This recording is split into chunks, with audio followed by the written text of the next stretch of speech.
Hey, this is Daniel from Adorama. Today I'm in the studio with Sharina and we're gonna make some portraits. Actually, we're starting in the studio and then we're gonna go outside. I get this question a lot when people are getting equipment and buying their first equipment. They want to decide like what to buy, and I always say, what do you do most of? Are you mostly shooting inside, mostly shooting outside? Some people end up doing a mixture of both, so we're gonna kind of talk about that today. This is the first setup I have. It's gonna be really classic. We're gonna shoot two shots here. One with this kind of gray background, kind of classic hair light, and the softbox is our key light. Then we're gonna go outside and I'm gonna show you how to use the environment and the light that's there, plus some artificial light, to get similar feeling shots. So let's start here. We have Sharina here against this background. We're gonna get, the first step that you wanna do when you're using studio light is you want to know that you're in control of your situation. So the very first frame that I'm gonna make, I turn off my radio triggers and I fire a shot, right?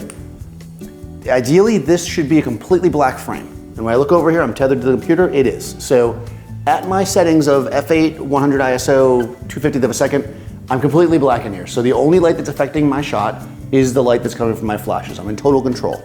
So I've got a softbox set up in a classic angle, 45 degrees-ish, kind of a little more to the front for a woman. And then in the back, I have a Profoto head fixed with the grid. So we're gonna get a nice light from one side. Some of the light's gonna spill on the background, making it gray, even though the background is white, of course. And the grid's gonna give her a nice separation. So let's see what that looks like. We're gonna have her work slightly towards the light.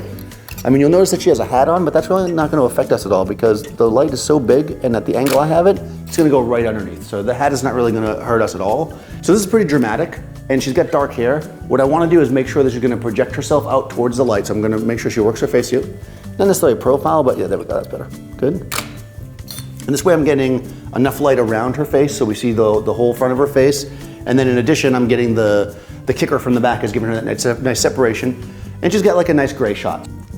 It's kind of almost monochrome. Basically only her nice warm skin tones are coming out, everything else is kind of gray and black, which is kind of nice, I think. Now, just to change it up really quickly, if I want to add a little more pop to this and make it a little bit brighter, all I have to do is make a quick change to my lights.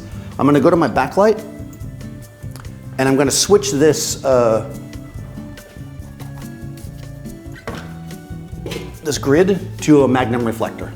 And pointing it at my background, I should get a nice crisp white background. So let's take a look at that and see what we get. Completely different type of shot. Bright, punchy, you know, really, really, really nice. If you want that kind of really crisp, bright, kind of overexposed background, it can be really nice. We might also, if I was gonna use this type of scenario, I might want to bring this light around a little more to the front so that I don't have as much shadow on her face, and I can do that, again, by turning my horizontal softbox. Different feel, different look, a little bit less contrasty. Can be really nice as well. Okay, so we're out in the street now, and I was actually using a Profoto B2 in the studio, and that is a battery powered light. I could have taken it out here, but I feel like for this kind of stuff, people might be more likely to have Speedlight, so we went for that. I've got a Nikon here, a D4s like I normally use. This is a SB910, I'm just using it as a sender, so we're actually only gonna use one flash out here. This one is just a transmitter, so think of it like that. My one flash I'm using is right here. Dave's got it inside this McNally Ezybox. It's really nice, about 2-foot softbox. It's pretty gentle on the face and easy enough to carry it around. So I'm using TTL out here. I want to get two different kinds of shots. One of which I'm going to get kind of a darkish background. What I'm going to do is I'm going to shoot in this direction, right, where no sun's hitting the street because all my sun's on this side. And I'm going to get a little bit of moody light on her face coming through the fence here. And then for the second shot, I'm going to spin Sharina around and shoot through the fence. Let's try that. So first we'll do it this one. So we're going to put her here. The trick here is to find a spot where she can get a nice pattern of light on her face. I'm going to make sure I have my transmitter flash set so it'll point at the other one. I'm gonna leave my TTL. Here I don't want to completely fill in the face with light, so I'm gonna take my TTL and dial it down to about 2 stops under. I still want it to be really flat and gentle on the face, really soft, so I'm gonna have Dave come in real close to her, and then she's gonna give me a little bit of attitude, which is not hard for Sharina. And again, as she moves her face, she's getting different patterns of light from the fence. Okay, that's really nice. I think they look really pretty. And now we're gonna try for the other angle. So we're gonna put her in a spot where we're not getting a lot of light bouncing back from over here. So I'm in control of my shot. It's pretty light, but it's not enough. So I'm gonna bring the flash in from the one side. Again, I have a little bit of a halo of light coming from over here, so Dave's gonna kind of replicate that slightly. I'm gonna take my TTL and I'm gonna dial it up a little bit more. I think I'm gonna go back to 0.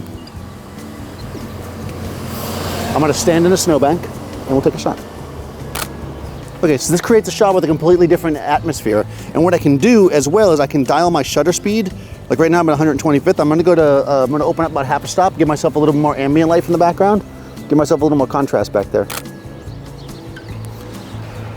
Okay, so like I said, the sun's coming from this direction, and I have Dave over here creating a similar directional light, so it seems very natural but very controlled. What I can do to add a little bit of style to this is I can move them to the other side. If I move them over here, I'll have light coming from both directions. But because I'm balancing it, it's gonna look very subtle, and it's just gonna give nice kind of studio looking light on her, even though we're outside. So here you go. You can go in the studio and create a really classic portrait, change it up really quickly just by changing the angles of your light. Or you can take the same thought process when you're outside. Remember that when you're outside, there's already one light there, the sun, you know, or the moon, I guess, or street lights. There's already some light there, and you can use that to your advantage so that you can just work with one singular light source to give you your key light, and then work with the environment as your secondary light sources, and still make really nice portraits. All right, guys, so thank you for watching. Don't forget to subscribe to our YouTube channel, and we'll see you next time on set.